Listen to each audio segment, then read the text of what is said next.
What's up, you guys? I kind of took a little time here, a little extra time since it's the end of the season. And obviously, I did also want to figure out how I was going to word my recap for the Las Vegas finale. But 2025 Supercross, Motocross, and the playoffs are now done.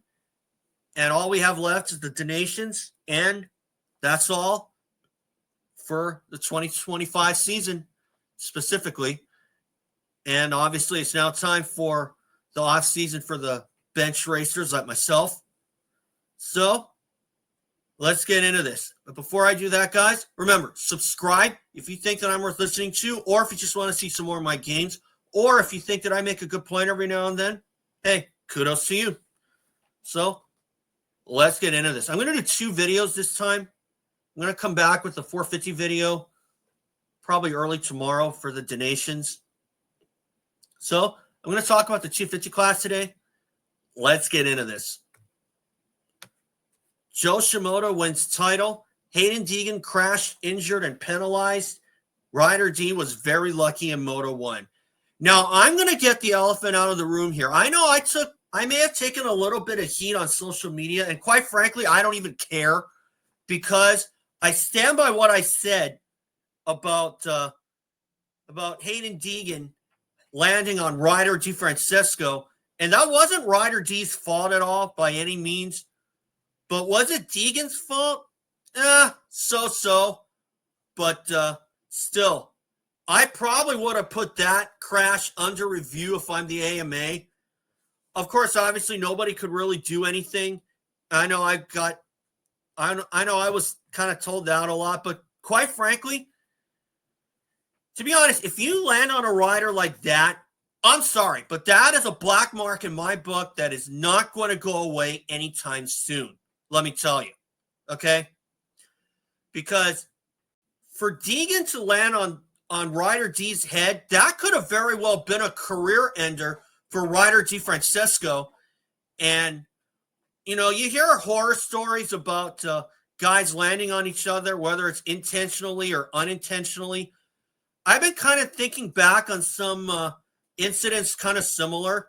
And one incident kind of popped in my head when James Stewart flagrantly took out Jason Thomas at Houston 2011.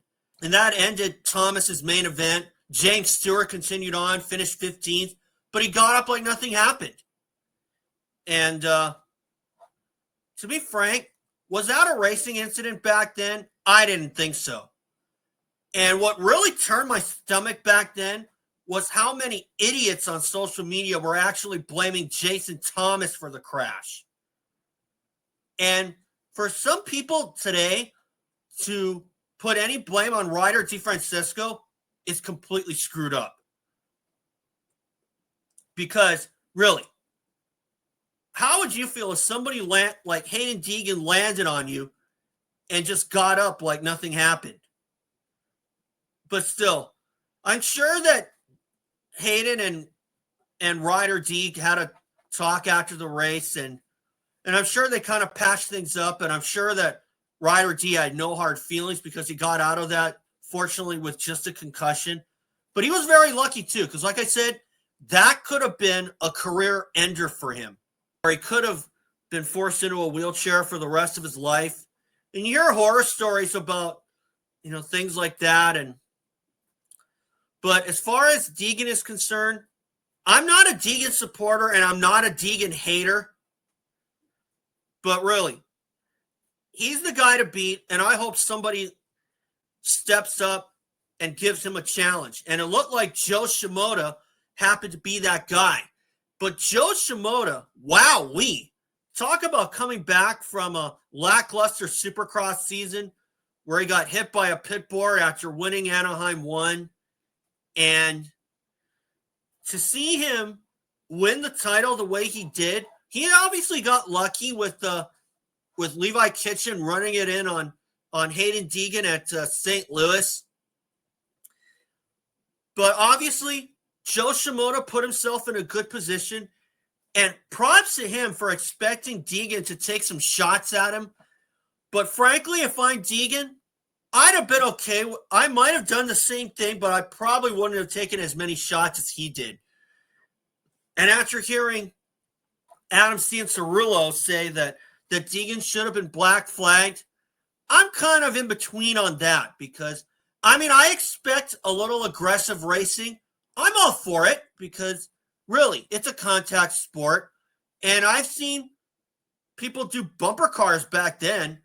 And especially going back to the days of David Bailey and Rick Johnson and some other guys like Bob Hanna and Kent Howerton and maybe even Mickey Diamond too. Of course, I heard little things about that because that was before my time. But still, for Jo to be able to counter the shots that Haiden Deegan took on him, props to him. And to see Haiden Deegan kind of crash his way out of the Donations, now it's confirmed that Haiden is not going to race the Donations, had his collarbone plated. But I don't disagree with those people who say play stupid games, win stupid prizes. And unfortunately, that's what Haiden Deegan did. But I don't blame him for trying. But I think the way that he did it was pretty much all wrong after that. But still, props to Shimoda for being able to counterattack on those, like I said earlier. But I do think that there's a part of Haiden Deegan that should have told him to consider that the Donations is coming up and Team USA's got a great chance to win, having not done so since 2022. But still, I don't blame Deegan for trying, but I do think he might have taken it a little too far. Just like the 17 Vegas finale, I thought Eli Tomac took the shots that he took on Dungey a little too far. But then again, it's for a title, so I don't expect anything less. But for Eli Tomac, that was another case of play stupid games, win stupid prizes.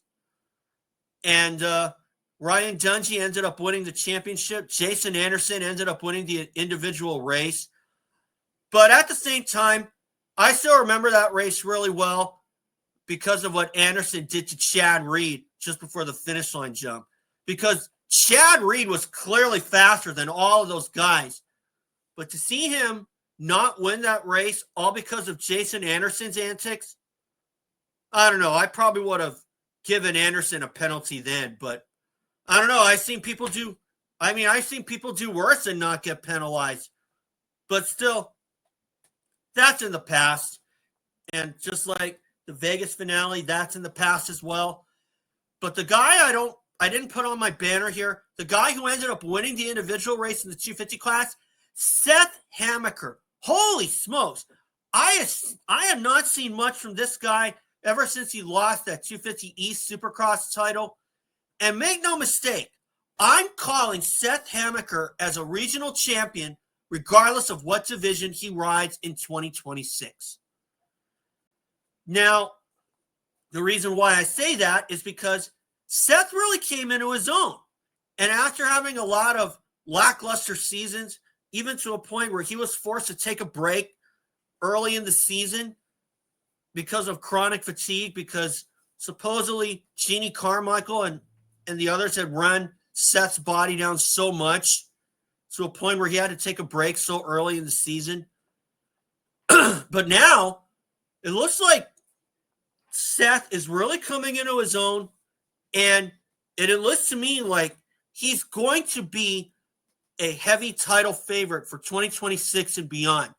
Let's just hope that injuries don't take a toll on him. And that's all I'm going to say about Seth Hammaker. But still, I'm a supporter of Seth Hammaker. I hope he wins a championship. I think he can win a championship too. But obviously he won't have to deal with RJ Hampshire and maybe Haiden Deegan, permitting Deegan decides to go 450 full time in 26, or if he decides to run the East Coast and go for all titles, which I think is what Deegan should really do. Okay? But obviously, I'm not the one calling the shots on Haiden Deegan's life. Obviously, I have no control and I have no say in that. But I'm just saying what I feel he should do. Is he going to is he going to do the same thing is he going to do what I'm suggesting? Probably not, but, you never know. I mean, I just hope that Haiden Deegan, obviously he will have to ride the big class next year, but there is a thing called too much too soon, and I like the fact that Deegan took the time to perfect his skill and win a championship. But if I'm Deegan right now, I am at least testing the 450 on the opposite division. If he wants to run the number one on the West Coast, go for it. If he wants to run the East Coast and win all the titles, go for it. Because the East Championship is the only thing he has yet to get in the 250 class. And if I'm Deegan right now, that's what I'm going for. Win all the titles in the 250 class, then move up. You got plenty of time, and that's what Jet Lawrence did. Because although the SMX title came out just after Jet jumped up to the 450, still, I don't blame Jet Lawrence for going for every single title, and I'm not going to blame Deegan if he does the same thing. And I think he should do the same thing. But obviously, it's up to him. So we'll see what happens there. And that's where I'll leave it. But before I go, I also want to give a shout out to Ty Masterpool and Tom Vial, who won the second moto. Tom Vial, looks like that's his last race in the States. And I think that's a real injustice that they're doing, not even considering Vial for a 450 spot. But if Vial wants to, he could do a Christoph Purcell and come back to the States in a couple of years after one of the factory teams has an opening. But I do hope that some of the satellite teams keep Tom Vial on the Christmas list for 2026. It doesn't look likely, but still. I hope Tom Vial is on somebody's Christmas list. And if I were a team manager or anybody else out there, I'd keep Tom Vial on my Christmas list.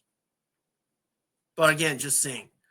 Second guy I've given a shout out to, Ty Masterpool. Holy smokes.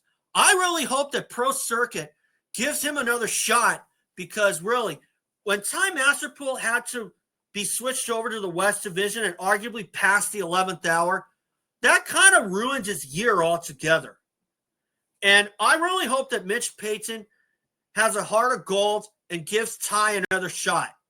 And me being a firm believer of second chances, he did the same thing to Shea Bentley after Bentley won the 2000 125 West title. So I hope that that Mitch does the same thing with Ty Masterpool, and hopefully whatever coast he's designated to run will stay that way.